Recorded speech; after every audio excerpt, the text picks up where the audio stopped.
Graça e paz, meus amados irmãos, estamos felizes por mais uma vez estarmos nessa oportunidade, compartilhando um pouco da palavra.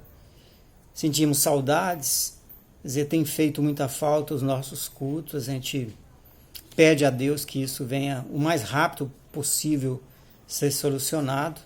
Estamos aguardando aí novas informações, novas orientações do governo de Minas em relação ao procedimento que devemos tomar em relação às igrejas, né? Então, fique em paz. Irmãos, eu não me preocupo com o tempo é de Deus, na hora certa vamos estar juntos de novo, e é um tempo também para reflexão. Os tempos são difíceis, mas extremamente relevantes no ponto de vista espiritual. Eu quero trazer aqui, depois nós vamos fechar com essa situação aqui, dentro do contexto que vivemos, eu quero falar sobre ganho através da perda. Estamos vivendo momentos de perdas, só se fala em perdas. E a Bíblia, ela traz essa reflexão sobre a questão de se perder, que não é um desastre sem precedentes o fato de estarmos perdendo. Nós vamos chegar lá no ponto em que eu quero, mas antes vamos refletir um pouco sobre um versículo muito, muito querido, muito precioso, que é João capítulo 12, versículo 24. Dá uma pausa no vídeo para você poder ler comigo nesse momento. Diz o texto aí: digo-lhes verdadeiramente, palavras do Senhor Jesus, ele diz assim: digo-lhes verdadeiramente, que se o grão de trigo não cair na terra e não morrer, continuará ele só, mas se morrer, dará muito fruto. Esse é um dos meus versículos preferidos. Sempre penso nisso, e essa é uma verdade extraordinária, irmãos. Vamos refletir um pouco sobre isso aqui. Amado, aqui comigo, você está disposto a perder? Na vida, a gente tem que aprender a perder. Às vezes a gente ganha, às vezes a gente perde. É a lei da vida. E mais do que isso, é a lei de Deus, a lei espiritual. Conforme vamos ver aqui nesse versículo, uma lei espiritual disposta, apresentada por Deus, instituída por Deus, certo? Embora muitas filosofias, muitas religiões pregam exatamente isso, ou seja, para se ganhar é preciso perder, mas foi Jesus, exatamente o Senhor Jesus, nesse texto, e em outros textos mais, é que traz o verdadeiro sentido desse princípio, digamos, princípio espiritual, princípio bíblico espiritual, de se perder para ganhar em seguida. Esse é um princípio importante que devemos compreender bem. Um dos maiores estudiosos budistas, um erudito budista, ele fala de coisas que deixam as pessoas mais vulneráveis, coisas que deixam as pessoas mais fragilizadas, mais fracas. Eu vou citar 4 aqui. Ele diz assim: quando uma pessoa quer sempre ganhar e não está disposta a perder, ou quando uma pessoa só quer ser reconhecida e não admite, não suporta ser ignorada. Quando uma pessoa só quer ser elogiada, mas jamais ser criticada. E uma pessoa que quer somente o prazer, mas não suporta ou não deseja suportar, não aceita a dor. Só o prazer e não a dor. Então são coisas, segundo esse erudito budista, suas reflexões lá, ele traz exatamente isso para dizer que são coisas que deixam as pessoas mais vulneráveis, mais fracas. Então Jesus ensinou esse mesmo princípio aqui, mas só trazendo um gosto melhor, trazendo um sabor mais agradável a isso, né? Ele diz assim, que para se ganhar, esse é o ponto, para se ganhar é preciso perder.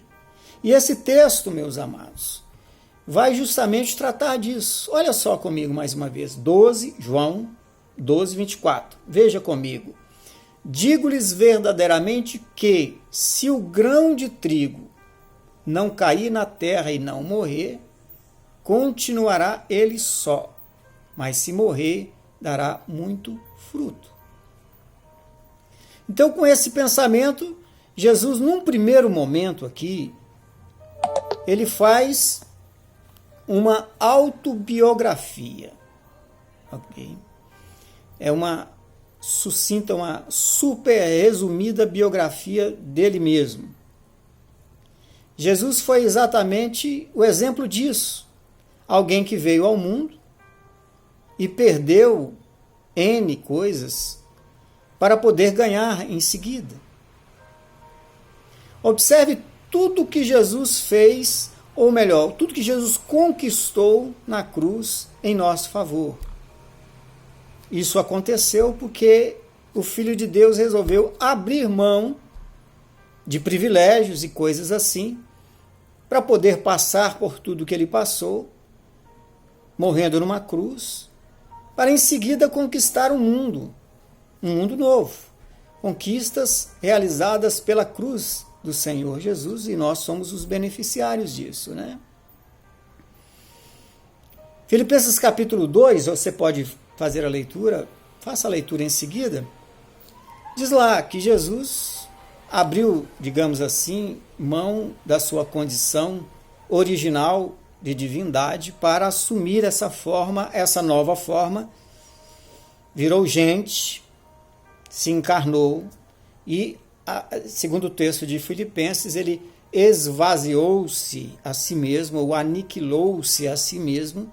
Então, houve ali uma perda de glória, digamos, entre aspas, né? Para depois disso, depois da perda, Jesus poder alcançar os resultados da cruz, quer dizer, ganhou em seguida. Então, a coisa funciona da seguinte forma. Se você quiser ter, tem que estar disposto a perder. Se não quiser perder, não vai ter. Simples assim. Funciona dessa forma, no sentido espiritual, né? No sentido bíblico e espiritual. Quanto mais a perda, no sentido diante de Deus, né? No nosso relacionamento com Deus, na nossa vida cristã, na nossa vida com Deus, quanto maior a perda, maior a perspectiva de ganho. Temos que estar com isso na mente. Agora, o mundo é exatamente o contrário disso tudo. O mundo não suporta perder. Só quer ganhar, e ganhar, e ganhar. Ou seja, quem ganha tem mais. Quem perde tem prejuízo. Então, a perda, no ponto de vista bíblico e espiritual, não é prejuízo, é ganho. É ganho. Então, meus queridos, olha só. Note bem, no contexto brasileiro, tudo que motiva os nossos políticos, tudo que eles fazem ou procuram fazer gira em torno daquilo que eles vão receber, gira em torno daquilo que eles vão ganhar com isso. Então eles praticam os piores expedientes. Não importa se eles vão difamar, não importa se eles vão roubar, não importa se eles vão desviar, não importa se eles vão mentir, mas o que eles querem é ter. O fim maior e a motivação da vida deles é justamente essa. É poder ganhar, não importa de que forma seja. Então Abraão é um caso clássico no Antigo Testamento de uma pessoa que resolveu perder, ou seja, abdicar de coisas na sua vida, renunciar a coisas na sua vida para poder ganhar em seguida. Começa ali no capítulo 12 de Gênesis, falando que Abraão deixou sua terra, sua parentela, Deus o chamou e ele foi. Então abdicou, ele renunciou e seguiu a sua vida na obediência, na fé, e Deus então fez grandiosas promessas a ele que se cumpriram. Deus pediu para ele: olhe para o céu, conta as estrelas do céu, assim será a sua descendência. Então aí está o caso. Ele perdeu para poder ganhar, não é? Então, esse e tantos outros casos nós podemos descobrir na Bíblia. Então, as palavras de Jesus aqui, meus queridos, são extremamente simples, baseadas em leis naturais, leis da natureza. Mais uma vez, ele fala aqui do grão. O grão de trigo que cai na terra, germina e faz nascer outros da mesma espécie, outros grãos de trigo. Eu não sei como a ciência vai se referir a isso. Qual seria a ciência das plantas? É a botânica, vamos dizer a botânica aqui, como é que vai falar sobre isso. Mas aqui o processo, esse processo que ocorre dentro desse versículo, eu diria assim, é o seguinte: aquele processo que vai, né, da semente única para a semente multiplicadora, tem um processo aqui que é chamado de morte, né? Então, Jesus declara aqui que o processo da semente única, que vai dessa única semente para a semente que multiplica outras sementes, então ele passa por um processo que Jesus chama de morte. De morte. Então, é a morte que leva a única semente a ser multiplicadora de outras sementes. Então, vendo deste modo, de maneira nenhuma nós podemos considerar a morte como perda, mas um ganho. Então, essa reflexão aqui de Jesus, ela vai contra tudo que já se pensou e imaginou sobre a questão da morte, porque, na verdade, a filosofia de todos os povos é ver na morte a perda total. E jamais em absoluto se admite que possa ter algum ganho na morte. Mas Jesus já traz uma reflexão diferente. Ele declara aqui, de forma sublime, encantadora, extraordinária, que existe vida na morte, após a morte. Ou seja, existe frutos após a morte. E o exemplo, ele quer trazer aqui o exemplo dele mesmo, da sua morte e os frutos que foram colhidos após esta, né? Então, não somente Jesus, querido, aqui foi o grão de trigo que, caindo na terra, germinou e deu muitos frutos, que morreu, germinou e deu muitos frutos. Você também, nós, cristãos autênticos do Senhor, somos realmente chamados a sermos grãos de trigo e morrermos, sim, todos os dias, para alcançarmos os frutos. Veja, irmãos, todos nós queremos ganhar. Você quer ganhar e eu também quero.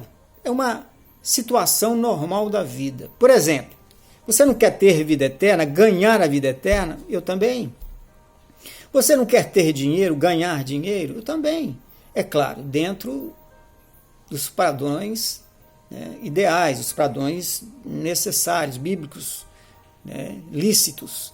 Ou seja, não o amor ao dinheiro, não a ganância. Não, quer dizer, nós queremos ganhar dinheiro, mas de uma forma correta, né? Queremos. Nós queremos ganhar a simpatia das pessoas. E aí vai, daí por diante. Tantas coisas nós queremos ter na nossa vida, o tempo inteiro nós buscamos ter coisas em nossas vidas.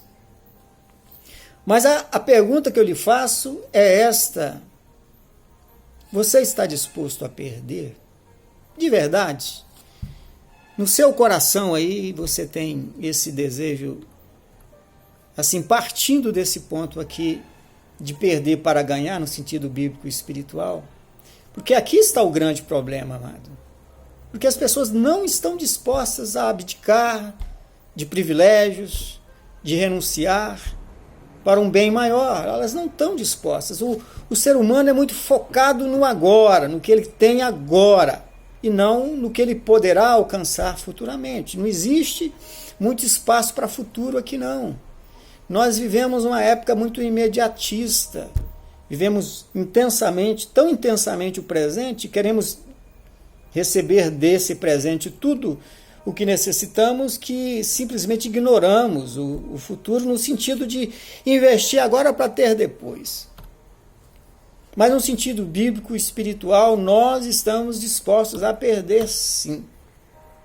E esse perder no sentido espiritual, irmãos, é aprender a abdicar. Veja, este perder no sentido bíblico e espiritual é aprender a abdicar, ou seja, de renunciar a coisas, veja, a coisas, inúmeras coisas, que vão no final nos atrapalhar.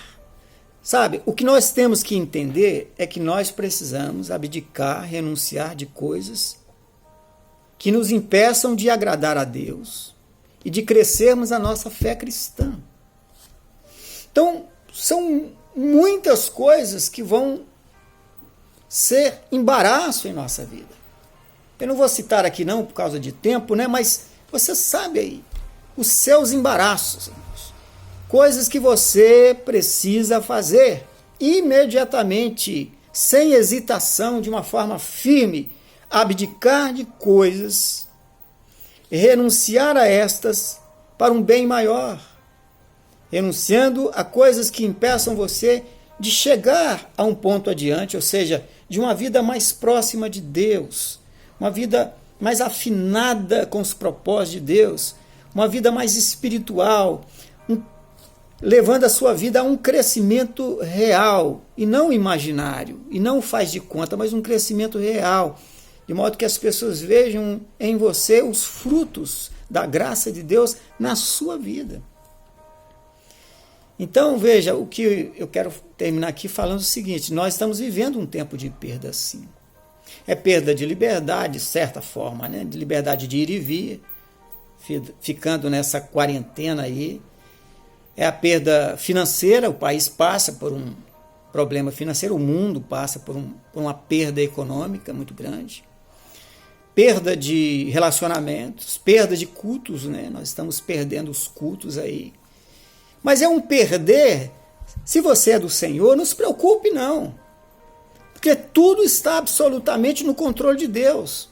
E se você se manter firme na graça, na fé, aí mesmo diante dessa avalanche de problemas, mantendo-se firme no Senhor, pagando o preço do discipulado, pagando o preço para agradar a Deus, mesmo sem culto, você vai agradar a Deus, vai ter uma vida firme na fé, vai procurar crescer na fé, lendo, estudando a Bíblia, orando com a sua família todos os dias. Quer dizer, se aplicar a essas coisas e renunciando, irmãos, abdicando-se de coisas que vão te impedir de chegar a essa situação, a essa posição diante do Senhor. Então você vai colher os frutos, nós colheremos os frutos.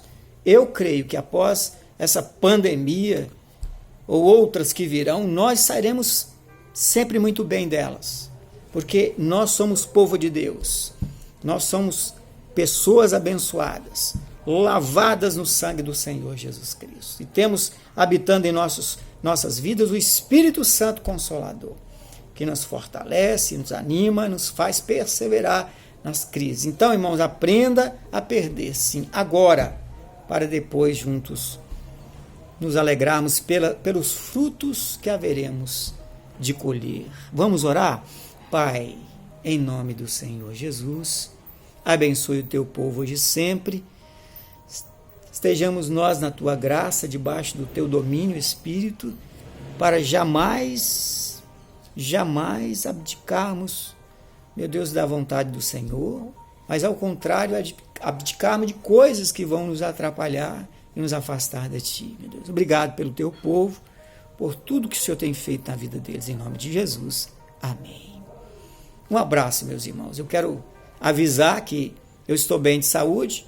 Ore por mim, porque na segunda-feira será a médica vai estar olhando os exames para ver como é que está a situação do câncer, mas eu estou em paz.